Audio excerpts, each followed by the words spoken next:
Merci à vous de regarder Rendez-vous Matin pour cette première partie. Vous avez l'habitude, une fois sur deux, le mercredi, nous nous intéressons aux endroits à découvrir, aux lieux un petit peu insolites. Et pour en parler, c'est Brigitte Respo-Clément. Bonjour Brigitte. Bonjour Grégory. Alors votre rubrique Fan de Miami s'intéresse à Art Basel aujourd'hui. Oui. On va parler de ce festival qui se déroulera le mois prochain à Miami. Pendant, mais surtout, vous voulez insister sur ce qui se passe avant et après. Avant et après, effectivement, c'est très intéressant. Mais déjà, pour situer un petit peu Art Basel, en fait, c'est une immense exposition d'art moderne et d'art contemporain. C'est une des plus grandes expositions, événements mondiales aujourd'hui. On va parler justement de son origine. Alors, son origine donc, a commencé à Basel. Par trois cofondateurs de l'événement. Ça a commencé en 1970. Ça a été vraiment le premier grand événement. Et depuis, c'est devenu Art Basel Hong Kong, en Chine. Ouais. Plus récemment à Miami, c'est ça? Alors, plus récemment à Miami, en 2002, à Miami, absolument. Et c'est devenu vraiment un très très grand événement absolu à ne pas manquer du tout. Donc là, ça se tient le mois prochain? Alors le mois prochain, du 7 au 10 décembre, avec un épicentre qui va être le Convention Center de Miami Beach. Comme chaque année? Comme chaque année. D'ailleurs, ils ont fait des travaux très récents. Je pense que ça va être absolument superbe et qui réouvre pour l'occasion. Et chaque année, la foule se déplace en masse, c'est ça, pour assister à l'événement? Alors oui, quand les premiers Art Basel ont commencé, les premières foires internationales ont commencé à Bâle, on était à 16 000 visiteurs. Aujourd'hui, rien que pour Miami Beach, on est à plus de 77 000 visiteurs. 77 000 chaque année pour chaque année, enfin pour bon, c'est un nombre croissant, mais effectivement, c'est une foire qui attire le monde entier et les visiteurs sont de plus en plus nombreux. Et à cette foire, qui est-ce qui expose finalement? Qu'est-ce qu'on peut découvrir? Alors, c'est le monde de l'art du visuel. Donc, vous avez tous les artistes qui exposent dans ce domaine. Ça peut être des photographes, ça peut être des peintres, des sculpteurs, tout ce qui est impression, tous ces gens-là vont exposer, mais vous avez toutes les galeries très très connues du monde entier, de New York, de Paris. Qui font le déplacement. Qui font le déplacement et qui amènent, leurs artistes. Ce sont des gens qui ont recherché des artistes, qui ont découvert des talents et qui les amènent au moment de la foire.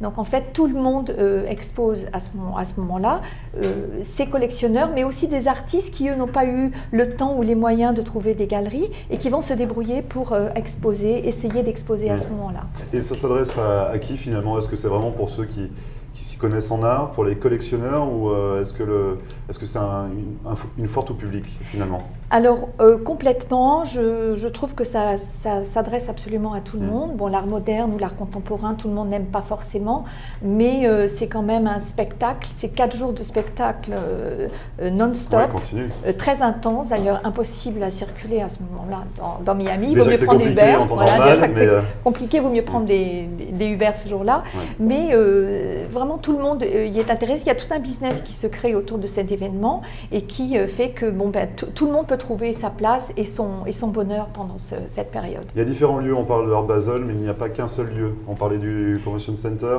Absolument. Il y a d'autres foires satellites autour de... Oui, il y a 25 foires satellites qui se greffent au moment en fait, de Art Basel et par rapport à l'épicentre du Miami Beach Convention Center et donc des différentes foires qui se dressent par exemple sur la plage.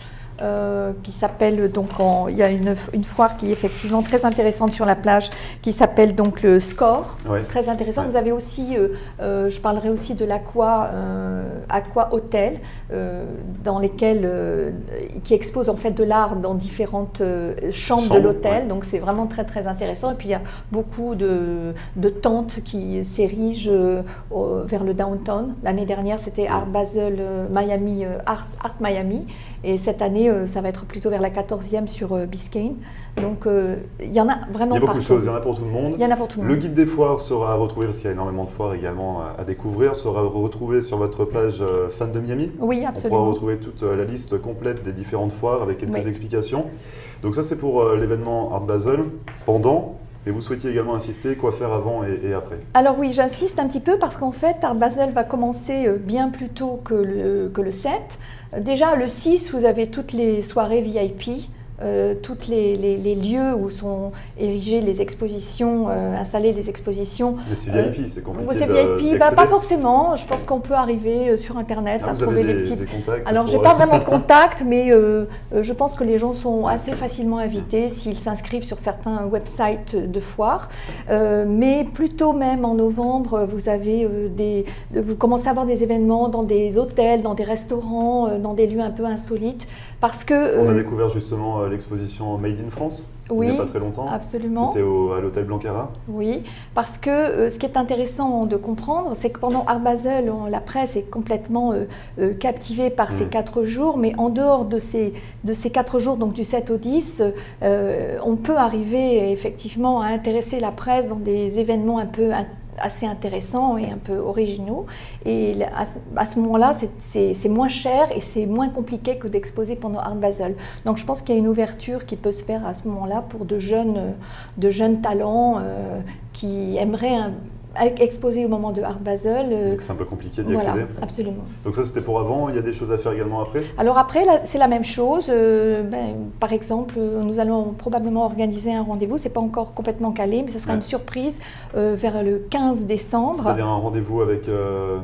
Alors moi, en tant que Of Course Miami, oui, je vais aider, parrainer un jeune entrepreneur qui voudrait s'installer à Miami, qui voudrait amener de l'art, de jeunes artistes. Et on va profiter justement de l'après Art Basel pour amener le focus de la presse, essayer d'amener le focus de la presse sur elle et sur ce petit événement qu'on va organiser. Donc ça, c'était votre clin d'œil immobilier? Ça, c'était mon clin d'œil immobilier. Sachant que tout se loue pendant cette période quand même, pour un jour, pour 2 jours, pour 4 jours, pour une semaine. C'est vrai que tout est alloué pour les expositions d'art pendant cette période. Donc c'est intéressant. Justement, est-ce que vous pouvez revêtir la casquette d'agent immobilier pour quelques instants, parce que vous êtes fondatrice de l'agence Of Course Miami, savoir un petit peu comment ça se passe au niveau des locations ou au niveau du marché immobilier pendant cette période d'Art Basel. Est-ce que c'est la folie? Alors c'est la folie au niveau des résidences, des studios à louer en short terme, court terme, location saisonnière. Oui, c'est la folie. On est complètement plein à cette période-là. Pour trouver des espaces, c'est un petit peu plus compliqué. Il y en a qui proposent, mais il faut quand même chercher pas mal, et c'est surtout par relation. On arrive à trouver des espaces disponibles pour certains artistes, mais par le bouche à oreille. Donc j'en connais quelques-uns, il faut me contacter. Voilà, faut vous appeler, Brigitte. Mais en tout cas, ce n'est pas la meilleure période pour commencer à essayer de trouver un logement. Trouver un logement ponctuel, oui, ponctuellement. Le saisonnier, ça risque d'être compliqué. Voilà. À cette période, c'est compliqué. Oui. Et vous, à titre personnel, est-ce que vous avez l'habitude de passer dans les allées de la foire Art Basel?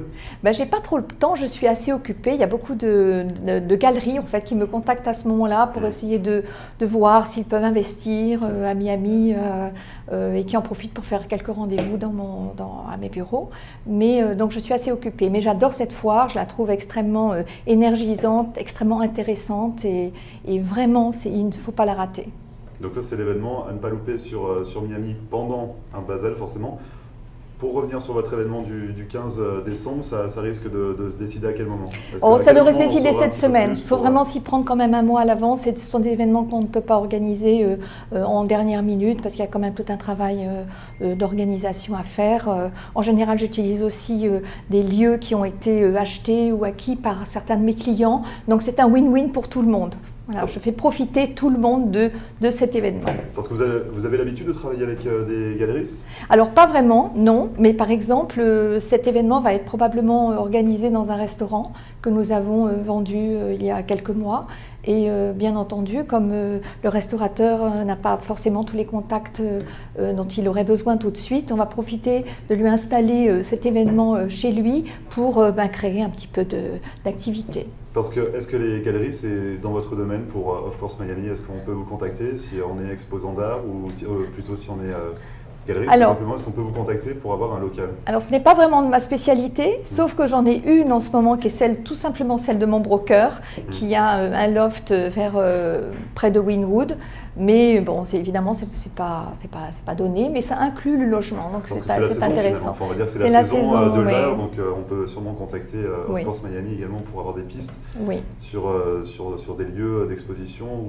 Alors, en l'occurrence, sur celle-là, oui, parce que c'est assez précis. Mais après, comme je vous le disais, c'est vraiment beaucoup le bouche à l'oreille. Et le bouche à oreille et les galeristes sont assez organisés de ce côté-là. Mais pour avoir des venues, ce qu'on appelle les venues, donc des lieux intéressants, ça, c'est vraiment, il faut connaître. Il faut avoir des contacts. Mais il y a des endroits que dont on peut disposer parfois gratuitement. Donc, c'est intéressant. Il y a de quoi faire. Oui, il y a de quoi faire. On peut rappeler les dates du festival Art Basel, Brigitte? Alors 7 au 10, mais bon, le 6 est une excellente date également. Ouais. Et puis regardez sur Internet, moi je vais mettre quelques propositions, donc avant ces dates-là et après, où il y aura des événements. Sur votre page Fan de Miami, votre page Facebook. Merci beaucoup Brigitte pour cette rubrique Fan de Miami consacrée à Art Basel avant, pendant et après. Et on se retrouve dans 15 jours. Merci pour un Grégory. nouveau sujet à développer. Vous aimez bien parler des choses insolites, c'est ça, sur Oui, sur j'aime bien, absolument. Voir un petit peu l'envers du décor. Partez des choses qui sont peu classiques, essayez toujours de trouver un petit peu d'originalité. Merci beaucoup en tout cas, on se retrouve.